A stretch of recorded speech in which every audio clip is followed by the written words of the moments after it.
आज हम वक्त के उस गलियारे में दाखिल होने जा रहे हैं जहां बंबई की पहचान धुएं, बारूद और खौफ से बनती थी। ये 80 और 90 के दशक की वो बंबई है जिसकी सुबह मिलों के सायरन से नहीं बल्कि गैंगवॉर की खबरों से होती थी, जहां हर नौजवान की आंखों में फिल्मी हीरो बनने का सपना था, लेकिन हकीकत उन्हें जुर्म की दुनिया का विलेन बना रही थी। ये कहानी एक ऐसे ही नौजवान की है जो गुमनामी के अंधेरे से निकला और देखते ही देखते अंडरवर्ल्ड का सबसे खतरनाक चेहरा बन गया। एक ऐसा शार्प शूटर जिसका निशाना कभी नहीं चूकता था और जिसकी क्रूरता की कोई सीमा नहीं थी। एक नाम जो दाऊद इब्राहिम की ताकत का सबसे बड़ा सबूत था और अरुण गवली के जख्मों का सबसे गहरा निशान। ये कहानी है दिलीप बुआ की।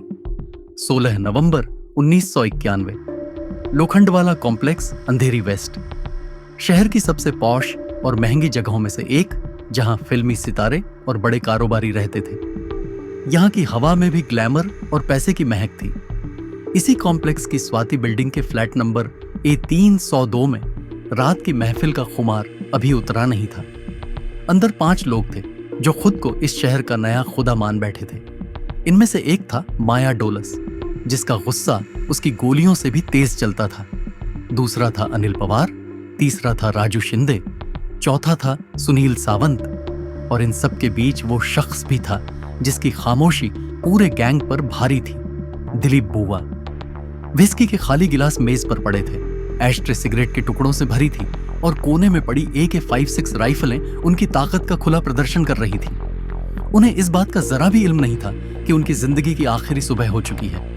उन्हें नहीं पता था कि बाहर बंबई पुलिस के 300 से ज्यादा जवान और अफसर एक ऐसा चक्रव्यूह रच चुके थे जिसे भेद पाना मौत को दावत देने जैसा था। इसी लम्हे स्वाति बिल्डिंग से कुछ 100 मीटर दूर अपनी एम्बेसडर कार के बोनट पर झुके हुए additional police commissioner Aftab Ahmad Khan यानी A खान ने अपने वॉकी टॉकी का बटन दबाया। उनकी आवाज में एक फौलादी ठंडक थी। All units hold your position, no movement till further on orders, I repeat no movement. Khan साहब ने दूरबीन से उस फ्लैट की खिड़की को देखा। वो जानते थे कि अंदर बैठे लोग भेड़िए हैं जिन्हें जिंदा पकड़ना प्राय नामुमकिन है। आज बंबई की सड़कों पर खून बहना तय था। आज या तो जुर्म का एक काला अध्याय हमेशा के लिए बंद होगा या फिर पुलिस की वर्दी पर एक और नाकामी का गहरा दाग लगेगा। फ्लैट के अंदर दिलीप बुआ ने अपनी पिस्टल उठाई, उसकी मैगजीन चेक की और उसे कमर में वापस खोंस लिया। उसकी छठी इंद्री उसे खतरे का सिग्नल दे रही थी। एक अनजाना सा खटका, एक आने वाले तूफान की वो खामोश आहट जो शिकारी को शिकार होने से पहले महसूस होती है। इस तूफान की जड़ें सालों पहले बंबई की ही एक तंग और घुटन भरी चौल में थी। ये वो बंबई थी जहां मिलों के चिमनियों से उठता धुआं हजारों मजदूरों के चूल्हों की आग को जलाए रखता था। लेकिन जब 80 के दशक में मिलों पर ताले लगने शुरू हुए तो ये धुआं बेरोजगारी के अंधेरे में तब्दील हो गया। इन्हीं अंधेरी गलियों में घाटकोपर की एक साधारण सी चौल में एक लड़का बड़ा हो रहा था, दिलीप बुआ। उसने अपने आसपास सिर्फ गरीबी, लाचारी और बेबसी देखी थी। उसने देखा था कि कैसे शरीफों और मेहनती लोग घुट घुट कर जीते हैं और गुंडे मवाली छाती चौड़ी करके घूमते हैं। उसने तय कर लिया था कि वो घुटने वालों में से नहीं होगा। उसे इस शहर में अगर जीना था तो सिर उठाकर जीना था, और उसने समझ लिया था कि इस शहर में सिर उठाने के लिए हाथ में ताकत होनी चाहिए, और ताकत बंदूक की नली से निकलती है। उसने शुरुआत की चौल के छोटे मोटे झगड़ों से। जल्द ही उसके बेखौफ अंदाज और लड़ने की बेरहमी ने उसे इलाके के छोटे गैंगस्टर्स की नजरों में ला दिया। वो सिर्फ लड़ता नहीं था, वो दुश्मन को तब तक मारता था जब तक सामने वाले की रूह न कांप जाए। ये वो दौर था जब बंबई अंडरवर्ल्ड 2 ध्रुवों में बंटा था। एक तरफ था दाऊद इब्राहिम, जो दुबई के आलीशान महलों में बैठकर बंबई पर हुकूमत करता था। उसका गैंग डी कंपनी एक कॉरपोरेट सिंडिकेट की तरह काम करता था, साफ सुथरा, ऑर्गेनाइज्ड और बेहद खतरनाक। दूसरी तरफ था अरुण गवली, जो बंबई की धरती का डॉन था। वो दगड़ी चौल की भूल भुलैया जैसी गलियों से अपना गैंग चलाता था और मराठी मानुष के बीच उसकी छवि एक रॉबिन हुड जैसी थी। लोग उसे डैडी कहकर बुलाते थे। दिलीप बुआ की मराठी पहचान और उसका आक्रामक स्वभाव उसे खींचकर दगड़ी चौल ले आया। अरुण गवली को पहली नजर में ही बुआ में वो चिंगारी दिख गई थी जो आग लगा सकती थी। गवली ने उसे परखने के लिए एक छोटा सा काम दिया। एक ऐसे कारोबारी को समझाना जो हफ्ता देने में आनाकानी कर रहा था। बुवा कारोबारी के ऑफिस गया, एक शब्द नहीं बोला, बस अपनी पिस्टल निकाली और कारोबारी के पैरों के पास जमीन पर 6 की 6 गोलियां उतार दी। कारोबारी का पेशाब निकल गया और अगले दिन दगड़ी चौल में हफ्ते का पैसा पहुंच गया। गवली समझ गया ये लड़का कोहिनूर है। बुवा का निशाना अचूक था और दिल में रहम नाम की कोई चीज नहीं थी। वो गवली का सबसे भरोसेमंद शूटर बन गया। उसने गवली के दुश्मनों को ऐसे रास्ते से हटाया जैसे कोई कांटा निकाल फेंकता है। जल्द ही दगड़ी चौल में डैडी के बाद अगर किसी का खौफ था तो वो दिलीप बुवा का था। लेकिन बुवा की मंजिल दगड़ी चौल नहीं थी। वो एक छोटे से तालाब की सबसे बड़ी मछली बनकर नहीं रहना चाहता था। वो समंदर पर राज करना चाहता था। उसे लगने लगा कि अरुण गवली सिर्फ दगड़ी चौल का राजा है, जबकि असली बादशाह तो दाऊद है जो दुबई में बैठा है। उसे गवली के काम करने का देसी तरीका पसंद नहीं था। वो दाऊद की तरह एक सिंडिकेट बनाना चाहता था, एक साम्राज्य। उसे यह भी महसूस होने लगा था कि गवली उसे सिर्फ एक हथियार की तरह इस्तेमाल कर रहा है। उसे कभी वो इज्जत और रुतबा नहीं मिलेगा जिसका वो हकदार है।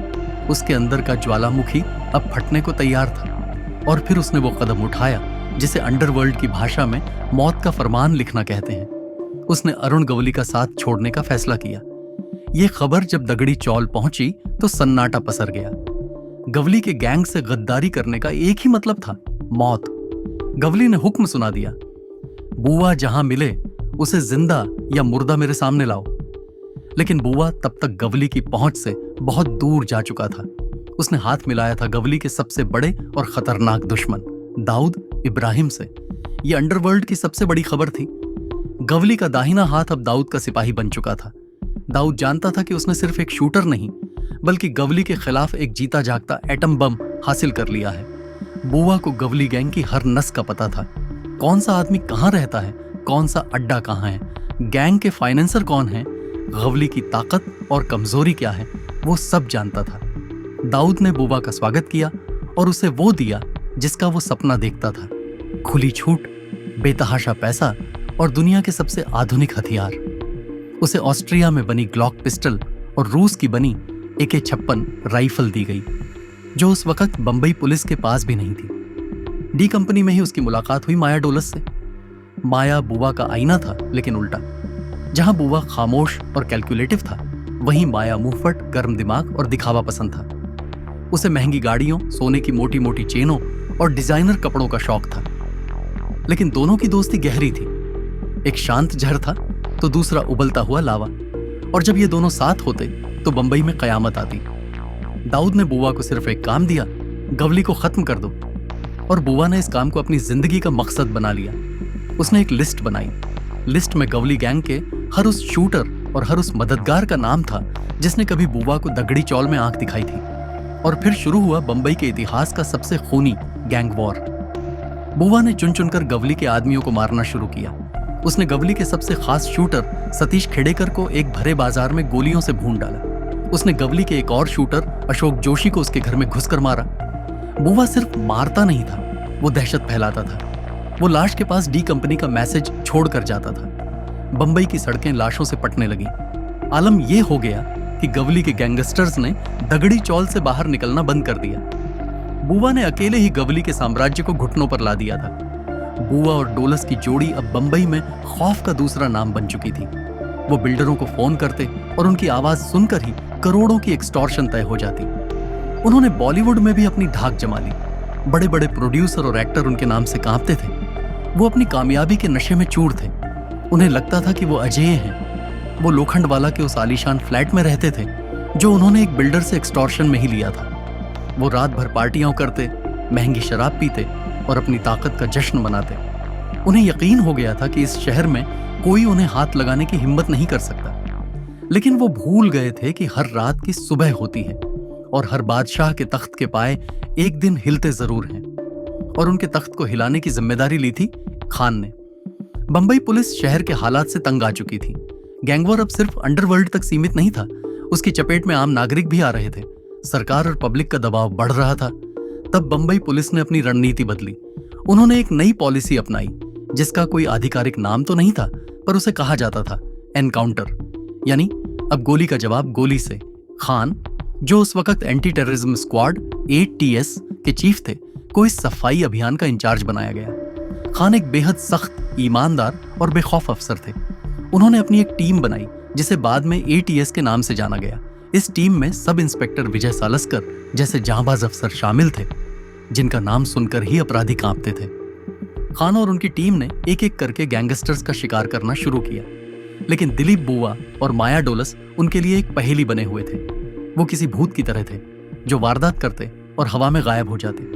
उनकी सबसे बड़ी ताकत थी कि वो कभी एक जगह पर ज्यादा देर नहीं रुकते थे। खान जानते थे कि बुआ को पकड़ना मतलब दाऊद के साम्राज्य की कमर तोड़ना है। उन्होंने अपने मुखबिरों का जाल पूरे शहर में फैला दिया। पान की दुकान से लेकर 5 स्टार होटल के वेटरों तक हर जगह पुलिस के कान और आंखें थीं। कई महीनों की मशक्कत के बाद भी बुआ का कोई सुराग नहीं मिल रहा था। फिर आई वो किस्मत की तारीख, 15 नवंबर 1991 की रात। खान के ऑफिस का फोन बजा। दूसरी तरफ एक कांपती हुई आवाज थी। वो एक छोटा मोटा अपराधी था जिसे पुलिस ने कुछ दिन पहले पकड़ा था और अपना मुखबिर बना लिया था। उसने खान को बताया कि दिलीप बुआ, माया डोलस और उनके साथी लोखंडवाला के स्वाति बिल्डिंग के फ्लैट नंबर A302 में मौजूद हैं और शायद अगले कुछ दिनों तक वहीं रुकने वाले हैं। ये वो खबर थी जिसका खान को महीनों से इंतजार था। उन्होंने एक पल भी नहीं गंवाया। रात के अंधेरे में ही पुलिस हेडक्वार्टर में एक सीक्रेट मीटिंग बुलाई गई। ऑपरेशन की प्लानिंग शुरू हुई। खान जानते थे कि यह कोई आम ऑपरेशन नहीं होगा। अंदर बैठे लोग सिर्फ शूटर नहीं बल्कि ट्रेंड किलर्स थे, जिनके पास पुलिस से भी बेहतर हथियार थे। जरा सी चूक का मतलब था दर्जनों पुलिस वालों की जान का खतरा। 16 नवंबर की सुबह जब सूरज की पहली किरण बंबई पर पड़ी, तब तक पुलिस का ऑपरेशन शुरू हो चुका था। 300 से ज्यादा पुलिसकर्मियों की एक विशाल फौज लोखंडवाला की तरफ बढ़ रही थी, लेकिन कोई सायरन नहीं था, कोई हड़बड़ी नहीं थी। सब कुछ खामोशी से हो रहा था। दूध वाले, सब्जी वाले और जॉगिंग करने वालों के भेष में पुलिस के कमांडोज ने स्वाति बिल्डिंग को चारों तरफ से घेरना शुरू कर दिया। आसपास की इमारतों की छतों पर स्नाइपर्स ने अपनी पोजीशन ले ली। हर गली, हर नुक्कड़ को सील कर दिया गया। एक ऐसा जाल बिछाया गया था जिसमें हाथी भी फंस जाए तो निकल ना पाए। फ्लैट के अंदर माया डोलस ने अपनी महंगी घड़ी देखी और अपने साथियों से कहा, चलो नाश्ते में कुछ अच्छा मंगवाते हैं। तभी दिलीप बुआ, जो खिड़की के पास खड़ा सिगरेट पी रहा था, अचानक ठिठक गया। उसे नीचे कुछ अजीब लगा। रोज जैसी चहल पहल नहीं थी। कुछ लोग जो नीचे घूम रहे थे, उनके चलने का अंदाज आम लोगों जैसा नहीं था। उनकी नजरें बार बार स्वाति बिल्डिंग की तरफ उठ रही थीं। बुआ का माथा ठनका। उसने पर्दे की आड़ से झांक कर नीचे देखा और एक पल के लिए उसकी सांस रुक गई। नीचे का नजारा किसी जंग के मैदान की तैयारी जैसा था। उसे एक दूध वाले के केन से झांकती हुई राइफल की नली दिख गई। उसने एक जॉगर के हाथ में वॉकी टॉकी देख लिया। वो समझ गया खेल खत्म हो चुका था। उसने पलटकर सिर्फ एक शब्द कहा, पुलिस। फ्लैट में मौत का सन्नाटा पसर गया। फिर माया डोलस का गुस्सा फटा। सरेंडर नहीं करेंगे, एक एक को भून देंगे, आखिरी सांस तक लड़ेंगे। सबने अपनी अपनी AK-56 राइफलें उठा ली और खिड़कियों और दरवाजे के पास पोजीशन ले ली। बाहर खान ने लाउडस्पीकर पर अपनी भारी आवाज में ऐलान किया, दिलीप बुआ, माया डोलस, तुम चारों तरफ से घिर चुके हो। तुम्हारे पास बचने का कोई रास्ता नहीं है। अपनी भलाई इसी में समझो कि हथियार डालकर बाहर आ जाओ, सरेंडर कर दो। अंदर से जवाब आया, लेकिन आवाज का नहीं बल्कि गोलियों की तड़तड़ाहट का। AK-56 की गोलियां खिड़की के शीशे तोड़ती हुई बाहर निकली और पुलिस की जीप से टकराईं। संदेश साफ था, वो मरने मारने के लिए तैयार थे। और फिर शुरू हुआ बंबई पुलिस के इतिहास का सबसे लंबा, सबसे भीषण और सबसे चर्चित एनकाउंटर। दोनों तरफ से गोलियों की ऐसी बरसात शुरू हुई जैसे आसमान फट पड़ा हो। गोलियों की आवाज से पूरा लोखंड वाला दहल उठा। लोग डर के मारे अपने बिस्तरों के नीचे छिप गए। ये किसी फिल्म की शूटिंग नहीं थी, ये हकीकत थी, जहां जिंदगी और मौत के बीच का फैसला सिर्फ एक गोली का था। दिलीप बुआ अपनी पूरी काबिलियत से लड़ रहा था। वो एक प्रोफेशनल किलर था और आज वो अपनी जान बचाने के लिए नहीं बल्कि पुलिस वालों की जान लेने के लिए लड़ रहा था। वो लगातार अपनी पोजीशन बदल रहा था और खिड़कियों से पुलिस पर सटीक निशाना लगा रहा था। उसकी गोलियों से कुछ पुलिस वाले घायल भी हुए। पुलिस की हर कोशिश नाकाम हो रही थी। वो फ्लैट के दरवाजे तक भी नहीं पहुंच पा रहे थे। अंदर से आ रही AK-56 की गोलियां किसी भी कवच को भेदने की ताकत रखती थी। घंटे बीतते जा रहे थे। सुबह से दोपहर हो गई, लेकिन लड़ाई रुकने का नाम नहीं ले रही थी। खान साहब समझ गए कि इस तरह तो शाम हो जाएगी और अंधेरे में गैंगस्टर्स को भागने का मौका मिल सकता है। उन्होंने एक ऐसा फैसला लिया जो आज तक किसी पुलिस ऑपरेशन में नहीं लिया गया था। उन्होंने अपनी टीम को फ्लैट पर रॉकेट लॉन्चर इस्तेमाल करने का आदेश दिया। यह एक बहुत बड़ा और जोखिम भरा फैसला था, क्योंकि इससे पूरी बिल्डिंग को नुकसान हो सकता था, लेकिन उनके पास कोई और चारा नहीं था। पुलिस टीम ने बिल्डिंग के सामने वाली छत से फ्लैट की दीवारों पर ग्रेनेड और रॉकेट दागे। एक जोरदार धमाके से पूरी बिल्डिंग कांप उठी। फ्लैट की दीवारें टूट गईं और अंदर धुएं और धूल का गुब्बार भर गया। इस हमले ने अंदर मौजूद गैंगस्टर्स को हिलाकर रख दिया। उनकी पोजीशन टूट गई। अब पुलिस को अंदर घुसने का मौका मिल गया था। सब इंस्पेक्टर विजय सालस्कर और उनकी टीम ने हिम्मत दिखाते हुए दरवाजा तोड़ा और फ्लैट के अंदर घुस गए। अंदर का मंजर किसी नरक जैसा था। चारों तरफ धुआं, बारूद की तीखी गंध और टूटे हुए फर्नीचर के बीच बुआ और उसके साथी आखिरी दम तक लड़ रहे थे। अब लड़ाई आमने सामने की हो रही थी। एक एक करके बुआ के साथी पुलिस की गोलियों का निशाना बनते गए। माया डोलस भी गोलियों से छलनी होकर गिर पड़ा। अब फ्लैट में सिर्फ दिलीप बुआ जिंदा बचा था। वो बुरी तरह जख्मी था, लेकिन उसकी AK-56 अभी भी आग उगल रही थी। उसने एक टेबल की आड़ लेकर आखिरी कोशिश की, लेकिन तब तक बहुत देर हो चुकी थी। पुलिस की दर्जनों गोलियां एक साथ उसके शरीर को भेद गईं। वो खामोश शिकारी, जिसकी एक गोली किसी की भी जिंदगी का फैसला कर देती थी, आज खुद अनगिनत गोलियों से छलनी होकर जमीन पर पड़ा था। उसकी आंखें खुली थीं, उनमें शायद हैरानी थी या अपनी किस्मत पर अफसोस। जुर्म की दुनिया का वो सूरज जो बंबई के आसमान पर पूरी आबोताबा से चमक रहा था, आज हमेशा के लिए अस्त हो गया था। जब गोलियों का शोर थमा तो एक अजीब कानफोड़ू खामोशी छा गई। ये ऑपरेशन करीब 6 घंटे तक चला। जब धुआं छोटा तो अंदर 5 लाशें पड़ी थीं। बंबई पुलिस ने एक ऐतिहासिक कामयाबी हासिल की थी। यह सिर्फ एक एनकाउंटर नहीं था, यह अंडरवर्ल्ड को एक खुला पैगाम था। ये डी कंपनी और अरुण गवली गैंग दोनों को एक संदेश था कि अब बंबई में पुलिस का राज चलेगा। इस एनकाउंटर ने बंबई पुलिस का चेहरा हमेशा के लिए बदल दिया और ए खान और विजय सालस्कर जैसे अफसरों को एनकाउंटर स्पेशलिस्ट के तौर पर एक नई पहचान दी। दिलीप बुआ की कहानी यहीं खत्म हो गई। एक गरीब चौल से निकलकर अंडरवर्ल्ड के शिखर तक पहुंचने और फिर एक खूनी अंत तक पहुंचने का उसका सफर बहुत छोटा लेकिन बेहद तूफानी था। उसकी मौत ने कई सवाल भी खड़े किए।